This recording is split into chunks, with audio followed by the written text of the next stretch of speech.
तो जिस तरीके से मध्य प्रदेश में दोनों दिग्गज नेता कहीं ना कहीं सियासी हाशिए पर नजर आ रहे हैं और आने वाले वक्त में ये मुश्किलें इन दोनों नेताओं के लिए और भी बढ़ सकती हैं, क्योंकि भारतीय जनता पार्टी हाईकमान यहां पर परिवर्तनशील नियम अपनाए हुए हैं। अगला सवाल रहेगा यहां पर अक्षय, जो स्थिति इस वक्त मध्य प्रदेश में दिखाई दी शिवराज सिंह चौहान की, तमाम बगावती बयान भी देते नजर आए, अब लोकसभा का वक्त आ चुका है, क्या टिकट मिलेगी या फिर दक्षिण भारत में महज पर्यवेक्षक या प्रभारी बनकर ही पार्टी की सेवा करते नजर आएंगे? देखिए, जो पर्यवेक्षक या कहीं की प्रभारी भारतीय जनता पार्टी ने नियुक्त किया है शिवराज सिंह चौहान को दक्षिण भारत में, मुख्य रूप से 6 राज्य दक्षिण भारत का जैसे जिक्र आता है तो आते हैं। 131 लोकसभा सीटें आती है जहां पर बीजेपी के परचम को यहां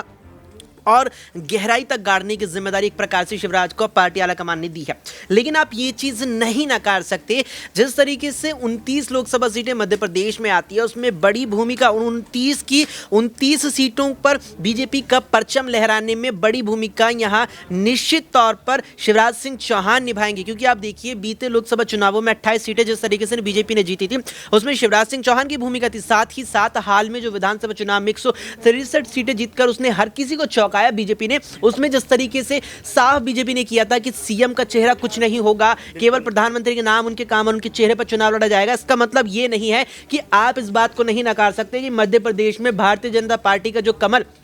163 सीटों पर खिला है वो केवल पीएम के चेहरे पर खिला, उसमें शिवराज सिंह चौहान की बड़ी भूमिका थी। और बीजेपी इस बात को जानती है कि अगर वो लोकसभा चुनावों में शिवराज सिंह चौहान का टिकट काटती है तो यहां पर नुकसान उसे ही होगा। ये एक चीज इतर हो सकती है यहां पर कि शिवराज सिंह चौहान को लोकसभा में टिकट बीजेपी दे, उसके बाद वो लोकसभा चुनाव जीत भी जाए और फिर बाद में चाहे शिवराज सिंह चौहान को केंद्रीय मंत्रिमंडल में जगह ना देकर के किसी राज्य का राज्यपाल नियुक्त कर दे या यहां पर राज्यसभा सांसद के तौर पर आगे भेज दे, लेकिन यहां शिवराज सिंह चौहान को टिकट ना दे इसकी संभावना बिल्कुल भी नजर नहीं आ रही है। अक्षय, छोटा सा सवाल, ज्योतिरादित्य सिंधिया को 2019 में हार का सामना करना पड़ा था शिवपुरी गुना लोकसभा सीट से, क्या इस बार फिर से भारतीय जनता पार्टी इस बार उनके ऊपर दाव खेलती नजर आएगी? देखिए, शिवराज सिंह ज्योतिरादित्य सिंधिया को हार का सामना करना पड़ा। अब ये देखिए हारे किससे थे। ज्योतिरादित्य सिंधिया यहाँ 2019 का लोकसभा चुनाव जब यहाँ शिवपुरी लोकसभा सीट से लड़े थे वो हारे थे मोदी लहर से। इस बात को कतई नहीं नकारा जा सकता कि 2014 में जो मोदी लहर आई थी उसने जिस तरीके से विपक्षी दलों को बहा दिया था, यहां पर बहा के किनारे पर ला दिया था,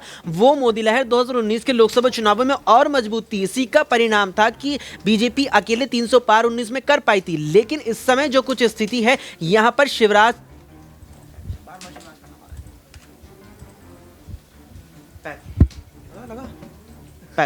लेकिन यहां पर जो कुछ स्थिति है वो वाकई में यहां बीजेपी को इतनी मजबूत हालांकि उत्तर भारत में नहीं करती है, क्योंकि जिस तरीके से तमाम यहां चीजें यहां पर तमाम आंदोलन विरोध प्रदर्शन हुए, लेकिन उसके बावजूद भी यहां पर ज्योतिरादित्य सिंधिया की भी पूरी संभावना है कि उन्हें शिवपुरी से ही यहां लोकसभा टिकट देकर चुनावी मैदान में बीजेपी उतारेगी और जीतकर भी वे आएंगे, क्योंकि इस बार ज्योतिरादित्य सिंधिया उसी ही दल के साथ है जिसने उसे हराया था। बिल्कुल, तो यहाँ पर कहीं ना कहीं प्रधानमंत्री नरेंद्र मोदी के नाम के बैनर के तले यहाँ पर शिवराज सिंह चौहान और ज्योतिरादित्य सिंधिया अपना झंडा बुलंद करते हुए नजर आएंगे और 2024 के लोकसभा चुनाव में भारतीय जनता पार्टी संगठन को भी ये उम्मीद रहेगी कि दोनों दिग्गज नेता मध्य प्रदेश में उनकी स्थिति को एक बार फिर से दोहरा पाएंगे। फिलहाल न्यूज़ रूम से हमारे इस खास कार्यक्रम में इतना ही। देश दुनिया की तमाम बड़ी खबरों के लिए